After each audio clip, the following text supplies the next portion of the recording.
Hepatitis എനെ കുറിച്ചാണ് നമ്മൾ പഠിക്കുന്നത്. മഞ്ഞപ്പിത്ത രോഗം. പൊതുജനങ്ങൾക്ക് വേണ്ടിയാണ് ഈ ടോപ്പിക് ഇടുന്നത്. നമ്മുടെ സമൂഹത്തിൽ ധാരാളം ഹെപ്പറ്റൈറ്റിസ് എ കേസുകൾ റിപ്പോർട്ട് ചെയ്യപ്പെടുന്നുണ്ട്. അപ്പോൾ ഹെപ്പറ്റൈറ്റിസ് എനെ കുറിച്ചൊന്നും ഒരു അവബോധം എല്ലാവരും അറിഞ്ഞിരിക്കുക എന്നുള്ളതിനെക്കുറിച്ചാണ് വീഡിയോ ചെയ്യുന്നത്.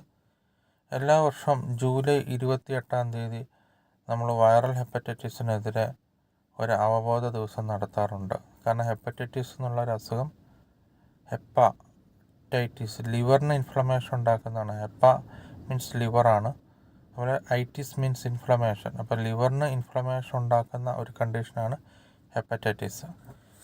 മെയിൻലി 5 തരത്തിലുള്ള ഹെപ്പറ്റൈറ്റിസ് ഉണ്ട്. പക്ഷേ നമ്മൾ ഇവിടെ ഇപ്പോൾ ഡിസ്കസ് ചെയ്യുന്ന ഹെപ്പറ്റൈറ്റിസ് എനെ കുറിച്ചാണ് ഡിസ്കസ് ചെയ്യുന്നത്. ഹെപ്പറ്റൈറ്റിസ് എ വൈറസ് ആണ് മാസീവായിട്ട് സ്പ്രെഡ് ചെയ്യുകയും ധാരാളം ആൾക്കാർക്ക് മഞ്ഞപ്പിത്ത രോഗം ഉണ്ടാക്കുകയും ചെയ്യുന്നത്. എന്തുകൊണ്ടാണ് ഇത് ഇത്രയും പെട്ടെന്ന് സ്പ്രെഡ് ചെയ്യുന്നത് നോക്കുകയാണെങ്കിൽ ഇതിന് നല്ല അതിജീവന ശേഷിയുണ്ട്. കാലാവസ്ഥ മാറ്റം ഇതിനെ പെട്ടെന്ന് ബാധിക്കുകയില്ല. കടുത്ത തണുപ്പിനെ ഇതിനെ അതിജീവിക്കാൻ സാധിക്കും. പക്ഷേ നല്ല ചൂടിൽ ഇത് നശിച്ചു പോവുകയും ചെയ്യും. അപ്പം ഇതിന് hepatitis B has 4 clinical phases ആണുള്ളത്. ഒരു വ്യക്തിയിൽ ഈ വൈറസ് ബാധ ഉണ്ടായിക്കഴിഞ്ഞുവാണെങ്കിൽ ആ വ്യക്തി 4 സ്റ്റേജസിലൂടെയാണ് കടന്നു പോകുന്നതെന്ന് നമുക്ക് മനസ്സിലാക്കാൻ പറ്റും. ഒരു ഇൻക്യുബേഷൻ പീരീഡ്, അതായത് നമ്മുടെ ശരീരത്തിൽ കിടന്ന ശേഷം 14 ദിവസം മുതൽ 50 ദിവസം വരെ ലക്ഷണങ്ങളൊന്നും ഉണ്ടാകാതെ അത് ശരീരത്തിലിരിക്കും. ആ 14 തൊട്ട് 50 ദിവസം വരെ അത് മൾട്ടിപ്ലിക്കേഷൻ നടന്നുകൊണ്ടിരിക്കുകയാണ് നമ്മുടെ ശരീരത്തിൽ.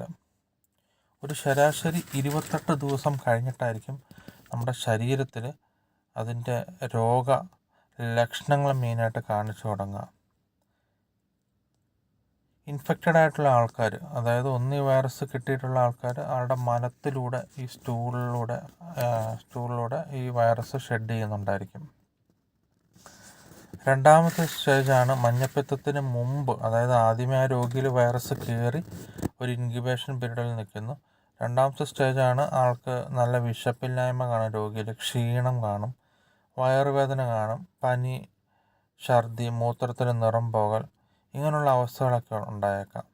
ഒരു 10 ദിവസം വരെ ഈ അവസ്ഥ നീണ്ടു നിന്നേക്കാം. അതിനുശേഷം ശരീരത്ത് മഞ്ഞ നിറം പ്രത്യക്ഷപ്പെടുന്നതായിട്ട് കാണാം. മൂത്രത്തിനും കണ്ണിനും മഞ്ഞ നിറം വരാം. അതുപോലെ തന്നെ ശാരീരിക അസ്വസ്ഥതകളൊക്കെ ആദ്യം ഉണ്ടായിരുന്ന കുറഞ്ഞു വരാം. അപ്പോൾ ഒരു മഞ്ഞ നിറം പക്ഷേ ശരീരത്ത് മുഴുവൻ വ്യാപിക്കുകയും ചെയ്യും. പിന്നെ 4ാമത്തെ സ്റ്റേജാണ് രോഗി മെല്ലെ മെല്ലെ സുഖം പ്രാപിക്കുന്ന അവസ്ഥയാണ്. മിക്കവരിലും 3 ആഴ്ച കൊണ്ട് തന്നെ ഈ മഞ്ഞപ്പിത്തം മാറിപ്പോയേക്കാം. ചിലരിൽ 3 മാസം വരെ നീണ്ടു നിൽക്കുന്ന അവസ്ഥയുണ്ട്. ഒരിക്കലും വന്നു കഴിയുകയാണെങ്കിൽ പിന്നെ പ്രതിരോധ ശേഷി ആൾ ആർജിക്കുകയും ചെയ്യുന്നുണ്ട്. പക്ഷെ നമ്മൾ ശ്രദ്ധിക്കേണ്ട കാര്യങ്ങൾ, ഈ അവസ്ഥകളിലൊക്കെ നമ്മുടെ മലത്തിലൂടെ ഈ വൈറസ് ഷെഡ് ഉണ്ടാവാം. വൈറസ് ഷെഡ് ഉണ്ടായാൽ അത് ബാക്കിയുള്ളവർക്ക് പകരാൻ സാധ്യത ഉണ്ടായേക്കാം. അപ്പം നമ്മൾ ശുദ്ധമല്ലാത്ത വെള്ളം, അതുപോലെ തന്നെ മലിനജലം ഒക്കെ കുടിക്കുകയും ചെയ്യുകയാണെങ്കിൽ നമുക്ക് ഈ ഇൻഫെക്ഷൻ വരാം. അതുമൂലം നമ്മുടെ വീട്ടുകാർക്കും ബാക്കിയുള്ളവർക്കും വരാനുള്ള സാധ്യത വളരെ കൂടുതലാണ്. കുറച്ച് കാര്യങ്ങളിൽ പറയുന്നുണ്ട്. ഭക്ഷണം നിഷേധിക്കുന്നത് തെറ്റാണ്, കാരണം പോഷകക്കുറവുണ്ടായിരിക്കും. എന്നാൽ കൊഴുപ്പടങ്ങിയ ഭക്ഷണം നമ്മൾ നിയന്ത്രിക്കാം. മനംപുരട്ടലും ഛർദിയും ഒക്കെ ഇതിൻ്റെ ഭാഗമായിട്ടുള്ളതുകൊണ്ട് കൊഴുപ്പ് കൂടിയ ഭക്ഷണങ്ങൾ കുറയ്ക്കാൻ നമ്മൾ പറയാറുണ്ട്. ജ്യൂസും മറ്റ് പോഷകാഹാരങ്ങളും നൽകണം. ഉപ്പ് നിഷേധിക്കരുത്. ഉപ്പ്, ഗ്ലൂക്കോസ്, ജലാംശം എന്നിവയുടെ കുറവ് രോഗിയെ സങ്കീർണ അവസ്ഥയിലെത്തിക്കും എന്നുള്ളതാണ്. കാരണം ഈ വൈറസ് ബാധിച്ചു കഴിഞ്ഞാൽ നമ്മുടെ ശരീരം രോഗാവസ്ഥയിലേക്ക് പോകുമ്പോൾ വിശപ്പില്ലായ്മ അനുഭവപ്പെടുകയും അതോടൊപ്പം തന്നെ നമുക്ക് ഇതിൻ്റെ ഭാഗമായിട്ടുള്ള വയറിളക്കം, ഛർദിയൊക്കെ വരുമ്പം നമ്മുടെ ശരീരത്തിന് വേണ്ടത്ര മിനറൽ, വൈറ്റമിൻസ് ഒക്കെ സപ്പോർട്ടീവ് ഇല്ലെങ്കിൽ നമ്മുടെ ശരീരം ബുദ്ധിമുട്ടിലേക്ക് പോകും. കുറച്ച് കാര്യങ്ങൾ ചെയ്യേണ്ട. മലിനജലം വീട്ടിൽ ഒരാവശ്യത്തിനും ഉപയോഗിക്കരുത്. അതോടൊപ്പം തന്നെ നമ്മൾ ഓപ്പൺ സ്പേസിൽ ഡെഫിക്കേഷനോ കാര്യങ്ങളോ ഒന്നും പാടില്ല എന്നുള്ളതാണ്. പണ്ടൊക്കെ റെയിൽവേ കോളനികളിലും റെയിൽവേ ലൈനിനോട് ചേർന്ന് നിൽക്കുന്ന ആൾക്കാർക്കൊക്കെ ഈ രോഗം കോമൺ ആയിട്ട് വരികയായിരുന്നു.